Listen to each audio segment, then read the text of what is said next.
2022년 4월 5일 화요일입니다. 함께 하신 모든 분들을 환영합니다. 기도하시고 시작하겠습니다. 아버지 하나님, 우리에게 주께서 어떠한 분이신지 우리의 삶이 매일 아침 고백합니다. 삶의 주인이시고 우리의 존재의 이유가 되시며 우리의 갈 길을 알게 하시는 주의 귀한 사명 가운데 우리의 연약한 삶이 놓이기를 원합니다. 하나님, 이 아침에도 주의 이름을 부르는 우리 가운데 함께 하셔서 하늘의 선하고 아름다운 뜻을 우리로 알게 하여 주시옵소서. 내 스스로가 얼마나 초라하고 낮은 존재인지를 깨닫게 하시고 그 비어짐 가운데에서 주님의 자리 만들고 하늘의 것들로 우리의 삶을 채우도록 이 시간 역사하여 주시옵소서. 하늘의 귀한 것들을 통하여 나아갈 길을 발견하기를 원합니다. 우리의 죄된 자아가 깨어지고 우리의 작은 것들로 하나님께 영광이 되기를 원하오니 주님, 그렇게 우리의 생애 가운데 들어오셔서 우리와 함께하여 주시옵소서.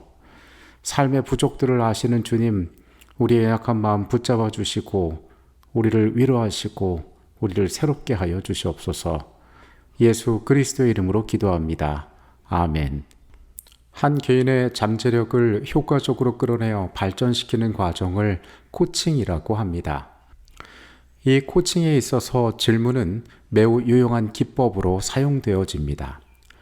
질문을 통해서 한 사람이 미처 이전에 알지 못했던 것을 깨닫게 되기도 하고 변화된 상황 가운데 새로운 힘을 얻기도 하고 그에게 다가올 미래에서 무엇을 준비할지도 발견할 수 있기 때문에 그렇습니다. 어떤 질문은 그 질문을 받는 사람으로 하여금 예스나 노 등의 단답형의 대답만을 하도록 유도하는 질문이 있습니다. 그것을 닫힌 질문이라고 부릅니다. 이 닫힌 질문의 반대인 열린 질문은 질문을 받는 사람이 자신의 의견을 자유롭게 말하도록 유도하는 질문을 말합니다. 자기 스스로 이 질문에 대하여 정확하게 상태를 인식하고 내 내면 가운데 있는 잠재력과 가능성을 발견하고 그리고 더 발전적인 방향으로 그 자신에 대해서 생각을 이끌도록 도와주는 것이 바로 열린 질문입니다.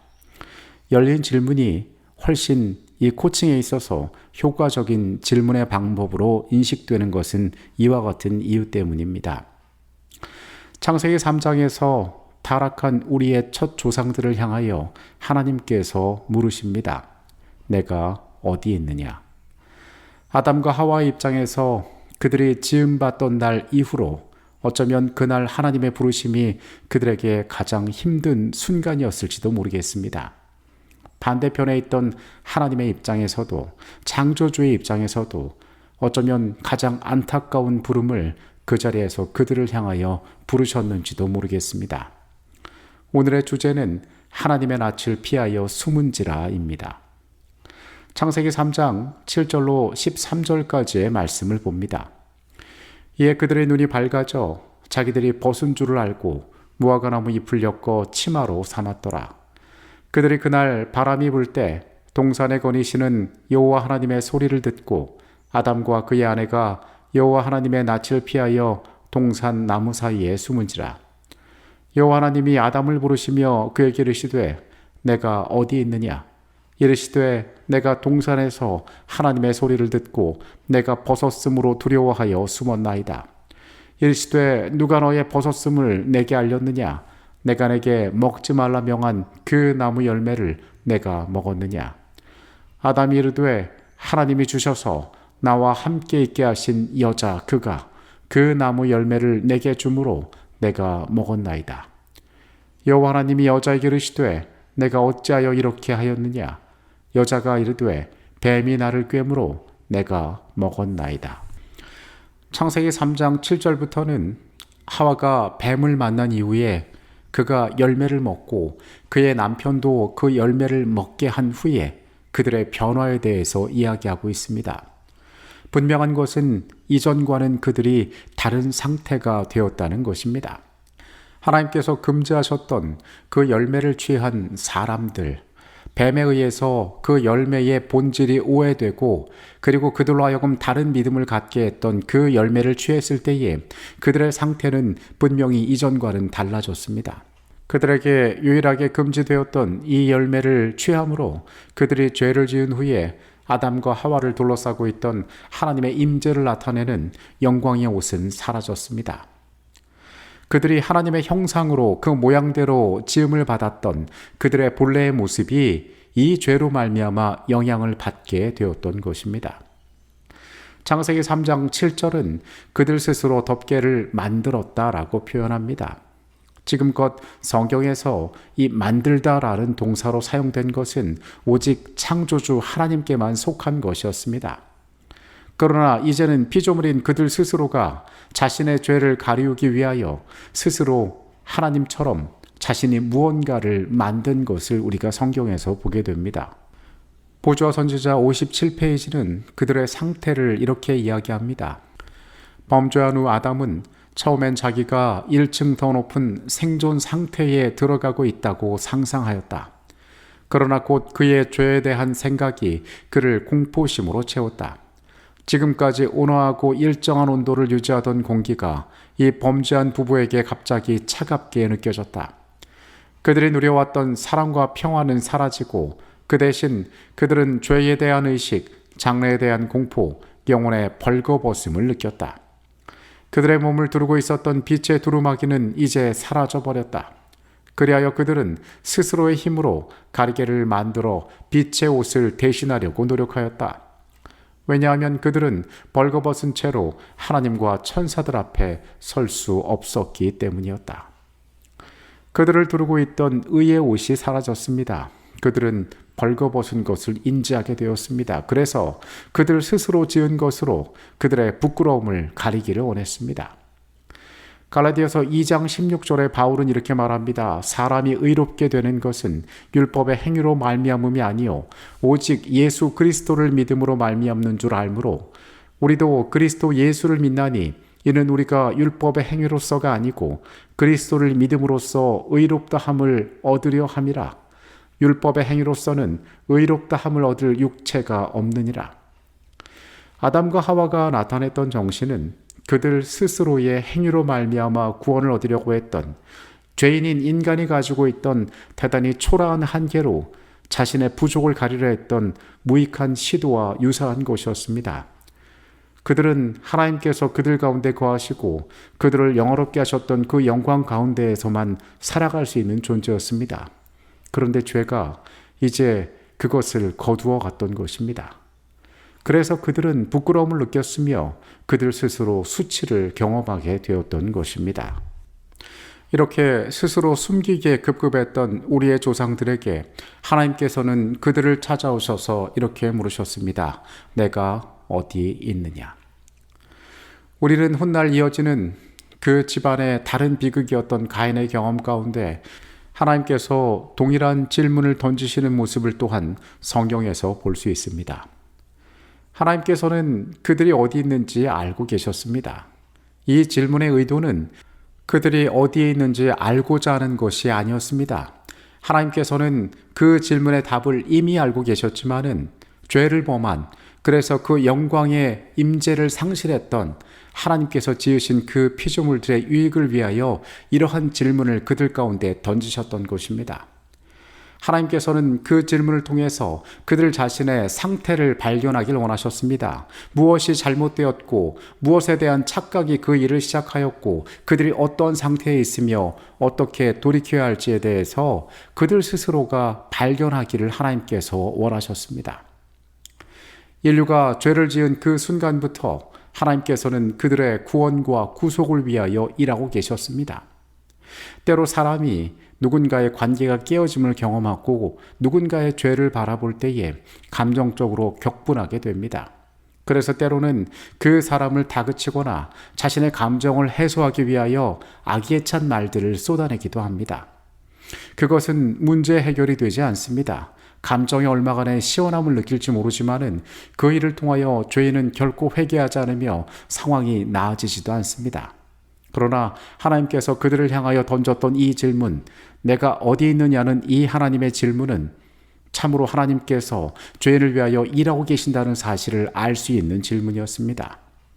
주님께서는 그들의 상태를 정확히 알기를 원하시고 그들이 구원을 향하여 베풀어져 있는 하나님의 은혜를 붙잡기를 간절히 원하고 계셨습니다.